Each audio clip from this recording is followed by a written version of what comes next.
Halo semua, selamat malam dengan Patricio Jiwandono lagi di sini. Selamat tersesat ke channel saya, namun percayalah Anda sedang tersesat ke jalan yang benar. Kali ini topik saya adalah tentang bagaimana kita membuat sebuah konsep map di dalam NVivo untuk lebih jelas menggambarkan bagaimana kita mulai merancang hubungan antar konsep-konsep yang sudah ada di dalam hasil pengkodean kita. Jadi pada video sebelumnya saya menjelaskan tentang project map, pemetaan project, tapi itu adalah tentang kaitan antara kode-kode yang atau macam-macam file yang sudah kita kerjakan, kita kodekan di NVivo. Itu adalah kaitan antara file-file itu sendiri. Tapi dalam konsep map kita mulai berpikir lebih abstrak. Kita sedang memetakan konsep-konsep yang kita dapatkan dari kode, kemudian kita petakan hubungan masing-masing, dan ini akan mengawali laporan dari hasil analisis kita terhadap data kualitatif. Jadi ini merupakan langkah awal untuk bisa membuat sebuah laporan data yang sudah kita kodekan. Nah, di dalam NVivo itu ada fungsi explore, kemudian map, dan di dalam map ada 3 jenis. Salah satunya adalah konsep map, dan ini yang akan saya tunjukkan melalui video ini. Mari kita simak sajian saya. Ya, jadi ini adalah layar NVivo saya. Jadi saya sudah mengerjakan pengkodean untuk transkrip wawancara dengan mahasiswa.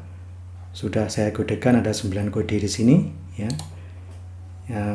Kalau kita lihat kodenya seperti ini, jadi ini adalah hasilnya.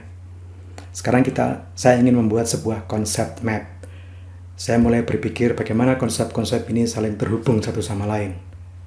Ya, dan untuk itu ada fasilitas yang disajikan oleh NVivo, yaitu Maps di sini. Ya, jadi kita klik Explore dulu, ya. Kita klik Explore, kemudian ada Map, kemudian kita pilih yang Concept Map. Ya. Kemudian kita beri nama. Misalnya saya mulai berpikir tentang manusianya dulu. Ini kan topiknya adalah bagaimana penggunaan AI oleh kalangan akademis, oleh mahasiswa dan dosen. Dan yang ingin saya soroti lebih dulu adalah faktor manusianya dulu. Ya, jadi saya beri judul saja di sini manusia. Ya. Kemudian saya klik OK. Nah, di sini akan muncul beberapa bentuk yang bisa kita gunakan untuk mulai membuat konsep map ini. Ini saya kecilkan dulu. Nah, karena manusia itu adalah bisa digambarkan dengan ini person, maka ini saya klik kemudian saya tarik ke sana. Nah, ini adalah manusia. Ya, bisa kita berikan keterangan di sini kalau mau, manusia.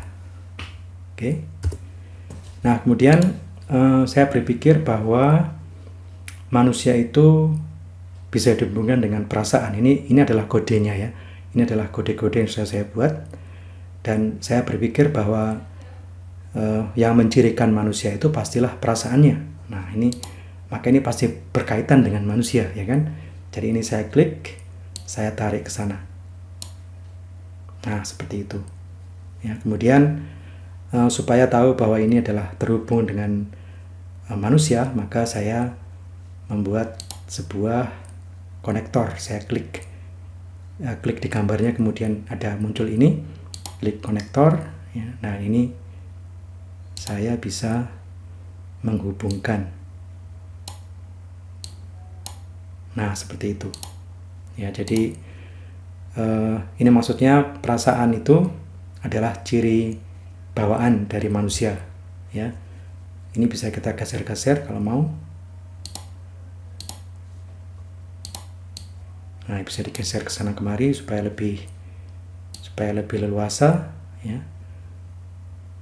Ya, jadi perasaan itu adalah satu ciri yang sudah menjadi bawaan manusia, ya.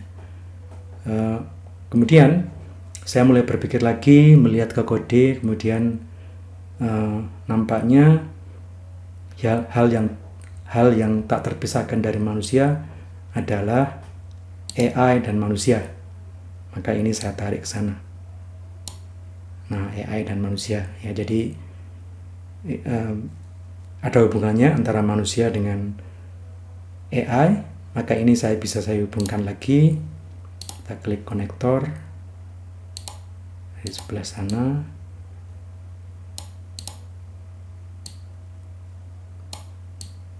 Nah, ya, jadi manusia juga terhubung dengan pengkodean AI dan manusia. Kemudian juga apalagi yang kira-kira, nah ini manusia tak tergantikan AI. Nampaknya ini juga sesuatu yang relevan ya. Jadi ini saya tarik ke sana.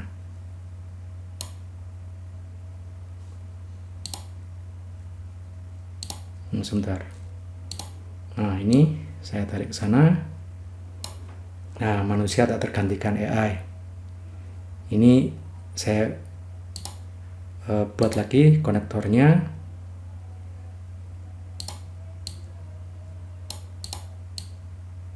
Seperti itu. Oke, jadi sudah ada dua ya. Sudah ada dua yang terkoneksi dengan konsep manusia ya. Kemudian saya bisa menambahkan, saya berpikir-pikir lagi, kayaknya penggunaan AI ini bisa juga terkait ke sana ya. Jadi saya tarik ini. Nah, ini penggunaan AI. Kemudian saya hubungkan, klik konektor dulu, hubungkan. Nah, seperti itu ya. Kita juga bisa menjelaskan bagaimana hubungan antara visualisasi ini satu sama lain ya. Misalnya di sini saya ingin mengatakan bahwa perasaan itu mempengaruhi manusia. Jadi saya berikan gambar ini, sebuah persegi panjang, kemudian saya klik 2 kali. Ini saya namakan atau saya tuliskan di sini mempengaruhi. Nah, maksudnya perasaan yang ada di dalam diri manusia itu pasti mempengaruhi interaksinya dengan AI, penggunaannya, kemudian fakta bahwa manusia tak akan tergantikan oleh AI ya. Kalau kita mengkaji teori, kita juga bisa menggambarkannya di sini. Misalnya saya bentuk satu visualisasi lagi. Ini saya taruh di sini, kemudian saya klik 2 kali. Ada teori perilaku manusia. Teori perilaku manusia. Jadi saya sudah membaca beberapa teori dan ini nampaknya teori yang cocok untuk menjelaskan semua keterkaitan ini, yaitu teori perilaku manusia. Ini bisa kita tarik ke sana sehingga kita tahu bahwa semua ini itu bisa dijelaskan atau bisa diarahkan pada teori perilaku manusia. Kita bisa mengkaji teori itu untuk bisa menjelaskan semua keterkaitan ini ya. Jadi bisa silakan menambahkan beberapa visualisasi lagi yang pokoknya berhubungan dengan bagaimana kita memikirkan konsep-konsep itu di benak kita. Jadi Anda bebas membuat visualisasi, menarik dari kode barisan kode ini ke sini, kemudian membuatkan konektornya ya, kemudian mungkin menghubungkan dengan konsep-konsep lain melalui sekian banyak bentuk ini ya. Jadi itu yang bisa saya gambarkan untuk faktor manusia. Nah, sekarang saya mulai berpikir lagi. Kemudian saya ingin sekarang berpusat pada AI-nya, berpusat pada kecerdasan buatan itu sendiri. Maka saya akan membuat konsep map yang baru. Kita klik explore, kita klik Maps, kita klik Concept Map. Nah, sekarang saya beri nama AI. Ya, untuk singkatnya saya beri nama AI. Nah, dia akan menyajikan lembar yang baru. Kemudian saya masukkan gambar ini sebagai sentralnya, yaitu AI. Nah, jadi ini maksudnya AI sekarang menjadi sentralnya. Ya.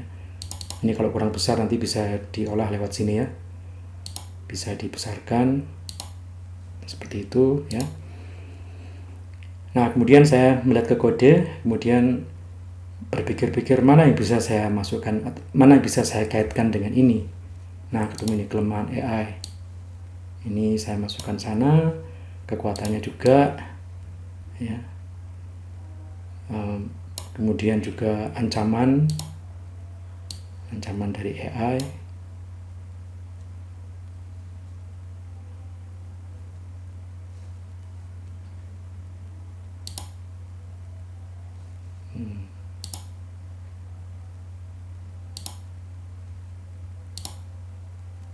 Nah, ini ancaman dari AI ya. Ini saya harus masuk ke sana ya. Nah, kemudian saya berikan konektornya ke sana, sini ya. Kemudian untuk teorinya saya bisa mengambil satu pemikiran dari para ahli tentang konsep singularity. Nah, konsep itu akan saya masukkan juga di sini. Saya tandai dengan ini. Klik 2 kali. Pendapat pakar tentang singularity.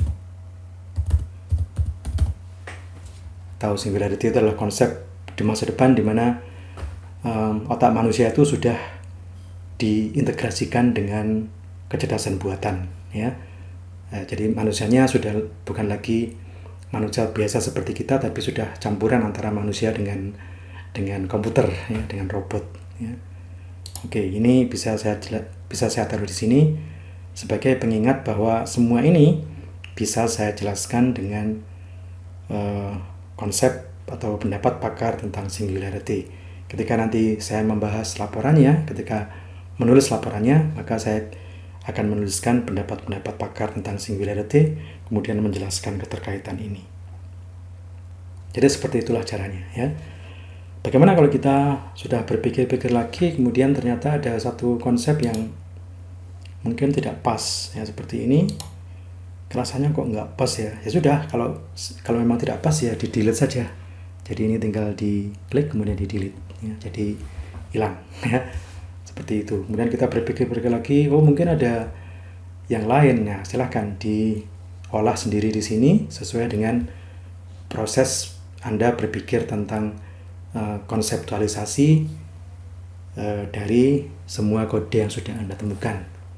Anda membangun konsep-konsep itu dengan cara saling mengaitkan kode-kode yang sudah Anda buat dengan bantuan concept map ya. Jadi sekali lagi, concept map adalah satu sarana yang sangat berguna untuk memetakan bagaimana kita membentuk konsep dari kode-kode yang sudah kita buat ini. Oke. Ya tentunya ini masih sederhana ya. Kalau Anda punya penelitian kualitatif yang sungguh-sungguh, yang kodenya banyak sekali dan kompleks, ini mungkin bisa lebih kompleks lagi. Anda bisa memanfaatkan semua bentuk visualisasi di sini ya, untuk menjelaskan konsep atau peta konsep yang sedang Anda buat, dan akan sangat membantu ketika Anda menyusun laporannya.